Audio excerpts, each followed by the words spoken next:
Pagkalipas ng mahigit 60 taon, ang UAE ay kakalas na sa OPEC. Pero ano nga ba ang OPEC? Sa madaling paliwanag, isa itong grupo ng mga bansang mayaman sa langis. Sila ang nagtutulungan para kontrolin kung gaano karaming oil ang ilalabas sa market. Pero ngayon, gusto nang umalis ng UAE. At ang tanong, bakit? Noong 1960, 5 bansa ang nagdesisyong gumawa ng isang bagay na babago sa global economy. Hindi ito military alliance, hindi ito political union. Ito ay samahan ng mga bansang may isang napakahalagang resource, langis. Sa panahong iyon, kontrolado ng malalaking Western oil companies ang presyo at production.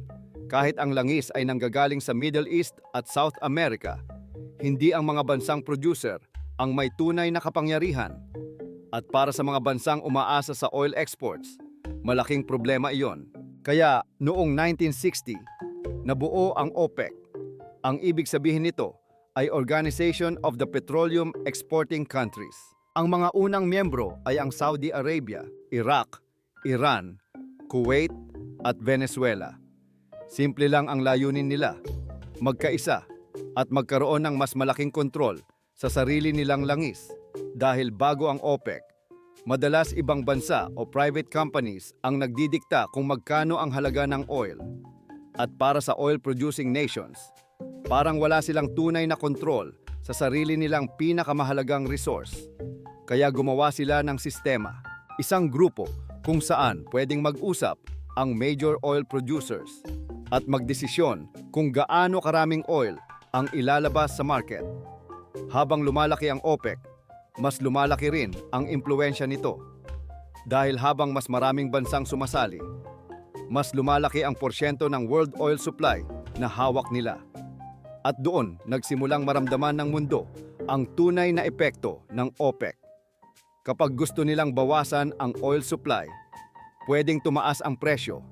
Kapag gusto nilang dagdagan ang supply, pwedeng bumaba ang presyo.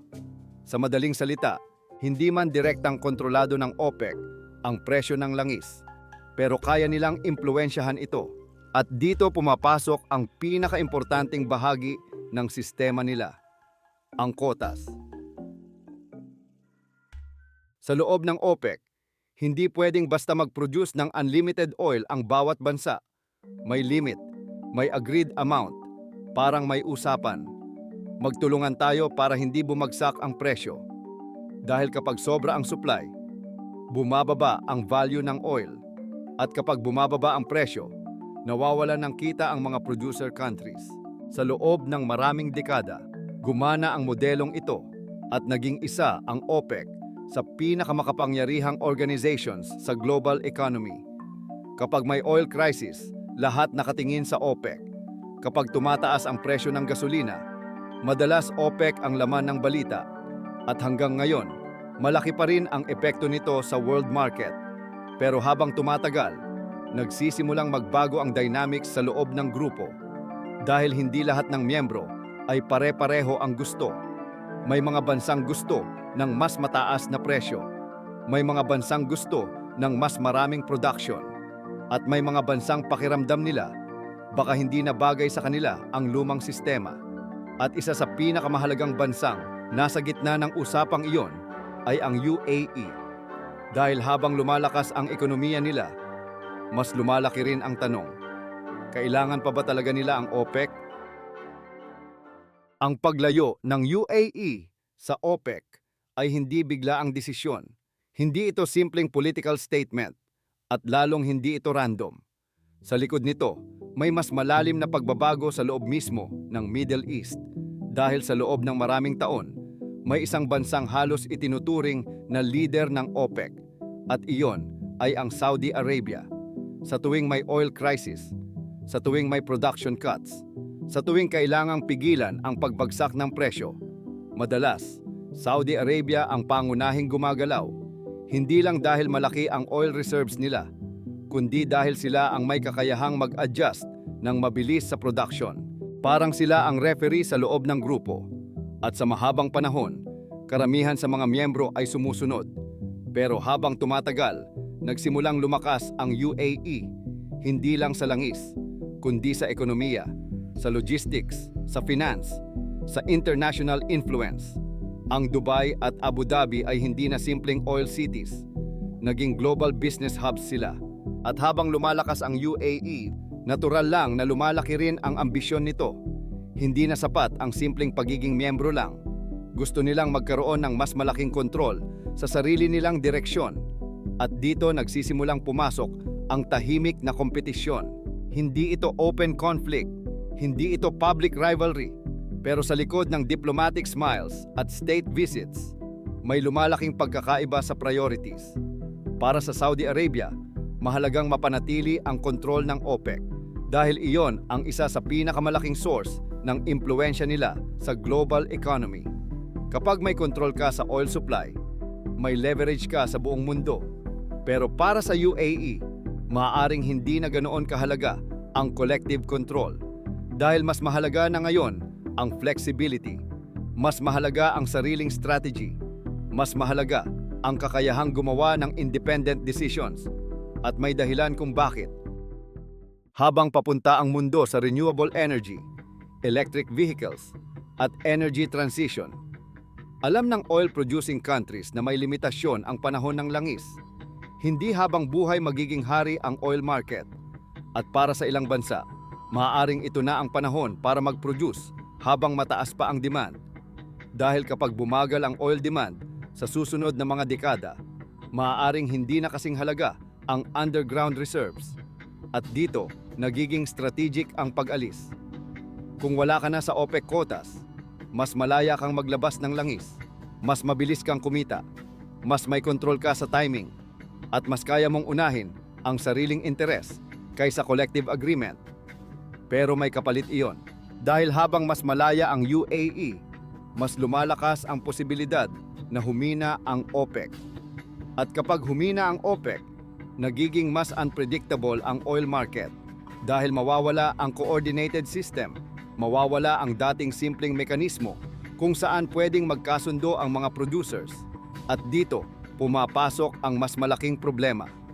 Kapag may isang bansang umalis at naging successful, posibleng may ibang miyembro ring magtanong, kailangan pa ba talaga natin ang OPEC?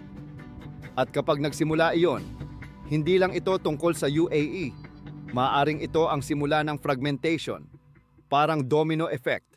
Isa ang unang aalis, pagkatapos may susunod, at unti-unting mawawala ang dating unity. At kung mangyari iyon, maaaring magbago ang oil politics na nakasanayan ng mundo sa loob ng kalahating siglo. Dahil ang OPEC ay hindi lang tungkol sa production, ito ay simbolo ng coordination, ng collective power, ng kakayahang magdikta ng presyo sa global market. At kapag may bitak sa sistemang iyon, hindi agad mararamdaman, pero unti-unti nitong babaguhin ang economic balance ng mundo. At dito pumapasok ang pinakamahalagang tanong. Kung humihina ang OPEC, sino ang papalit sa kapangyarihang hawak nito? At sino ang mananalo sa bagong energy order? Pero sa dulo ng lahat ng ito, may isang tanong na mas mahalaga kaysa geopolitics. Ano ba talaga ang ibig sabihin nito para sa ordinaryong tao? Dahil sa unang tingin, parang malayo ang UAE, parang malayo ang OPEC, parang usapan lang ito ng mga bansa at oil executives. Pero sa realidad, halos lahat ng tao sa mundo ay konektado rito.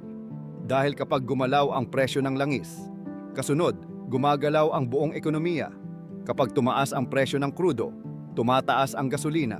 Kapag tumataas ang gasolina, tumataas ang transport cost. Kapag tumataas ang transport cost, tumataas ang presyo ng pagkain. At kapag tumataas ang presyo ng pagkain, ramdam iyon ng bawat pamilya. Kaya, kahit hindi natin napapansin, ang OPEC ay may direktang epekto sa pang-araw-araw na buhay. At kung mababago ang sistema nito, posible ring magbago ang takbo ng presyo sa buong mundo. Kung mas maraming bansang maglalabas ng langis nang walang coordination, posibleng bumaba ang presyo. Pero may isa pang side effect. Mas nagiging volatile ang market.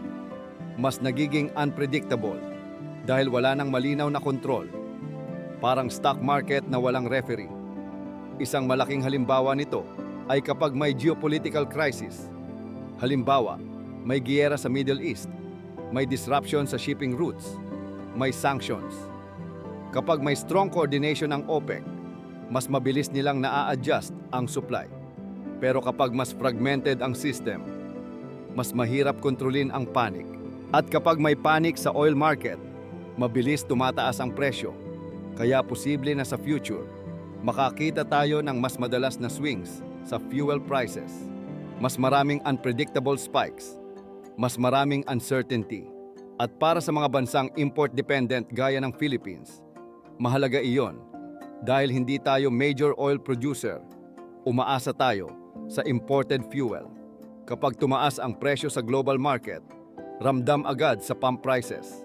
At kapag ramdam sa pump prices, ramdam din sa pagkain, sa delivery, sa kuryente, at sa inflation. Pero hindi lang economics ang usapan dito. May geopolitical layer din. Kapag humina ang OPEC, posibleng mas lumaki ang papel ng ibang players tulad ng United States, tulad ng Russia, at maging ng China.